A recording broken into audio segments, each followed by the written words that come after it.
Depuis que les banques centrales haussent le taux directeur, plusieurs investisseurs s'attendent à une chute de différents actifs, que ce soit l'immobilier ou la bourse. Et ces gens-là ont de l'argent sur les lignes de côté, puis ils se disent, sur faiblesse, c'est là que je vais investir. Et ça, c'est le souhait de plusieurs investisseurs.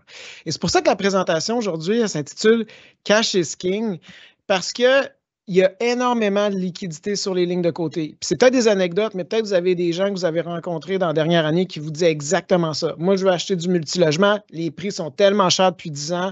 Là, c'est le temps d'investir parce qu'il y a du monde qui va avoir des enjeux de financement et je vais trouver des bargains. Même chose avec le rebond qu'on a vu dans la dernière année. Le marché a monté trop vite, trop rapidement. L'économie n'a pas encore ressenti la hausse de taux d'intérêt. Puis ça, les prix des actions vont le refléter. Et lors d'un repli, moi, je vais embarquer dans le marché. L'enjeu qu'il y a avec cette philosophie, c'est pas que c'est faux nécessairement, mais il ne faut pas oublier un facteur important. Ce qui fait qu'un prix d'un actif monte, c'est le jeu de l'offre et de la demande.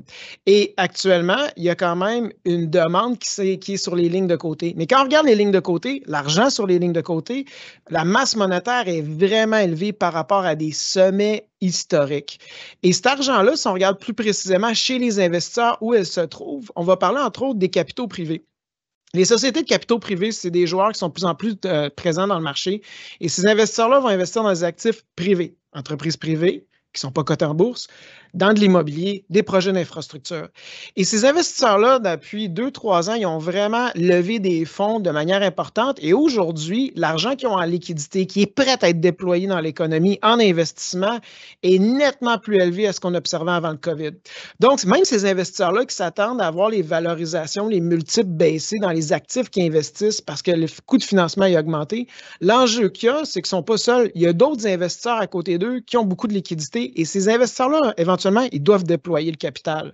Donc, c'est là qu'on voit en ce moment dans le secteur des sociétés privées ou dans l'immobilier des transactions qui se font encore à des multiples relativement élevés, plus élevés que le marché s'attendait, parce que ces investisseurs-là, à un certain moment, ben, à un moment donné, ça te chatouille, il faut que tu utilises ton capital, il faut que ça bouge. Bien, là, on va de la vélocité puis utilise ces liquidités-là.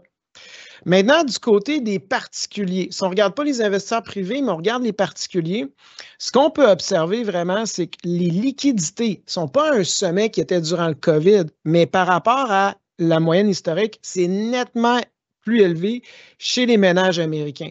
Donc, il y a une portion justement de ces liquidités-là qui vont être investies potentiellement dans le marché, dans des propriétés privées, dans des résidences privées ou dans de l'investissement immobilier. Et ces investisseurs-là, ils ont tous le même réflexe, c'est peut-être d'attendre un repli dans ces actifs-là pour investir. L'enjeu qu'il y a, c'est que ces gens-là ne sont pas seuls. Il y a énormément de citoyens américains qui sont dans la même situation, qui sont prêts à investir.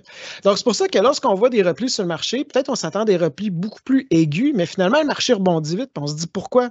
Bien, peut-être parce que les gens qui ont de la liquidité, bien, ils investissent plus rapidement qu'on anticipe, ce qui fait qu'il y a un certain plancher au repli. Puis là où je vais mettre l'attention, c'est que dans ces actifs-là, c'est principalement les baby boomers puis qui ont ces liquidités-là. On peut présumer avec ce tableau-là que la portion de la population américaine la plus nantie, c'est pareil au Canada, c'est les baby boomers. Puis en ce moment, ce qu'on voit dans les comportements, les baby boomers ont mis devant l'insécurité des marchés, la volatilité, de l'argent sur le côté. Et là, ce qui se passe, c'est que cet argent-là, depuis quelques temps, est payant d'être sur les lignes de côté parce qu'on est capable d'aller chercher un taux d'intérêt de 4,5, 5 %. Mais lorsque les banques centrales vont baisser le taux directeur, tant au Canada qu'aux États-Unis, soudainement, ça va devenir moins payant d'avoir de l'argent dans le compte en banque. Et qu'est-ce que ces investisseurs-là vont faire? Bien, probablement, ces investisseurs-là, entre autres, vont réinvestir dans les obligations et dans les actions parce que c'est une cohorte d'investisseurs qui va peut-être être moins engagée dans l'investissement immobilier. Ce qui fait que quand les taux d'intérêt vont baisser, je ne serais pas surpris de voir un mouvement de liquidité qui crée de la vélocité, qui va réintégrer le marché boursier parce que c'est soudainement moins payant de laisser notre argent parqué en banque. Donc, je vous remercie de m'avoir écouté et on se dit à la semaine prochaine.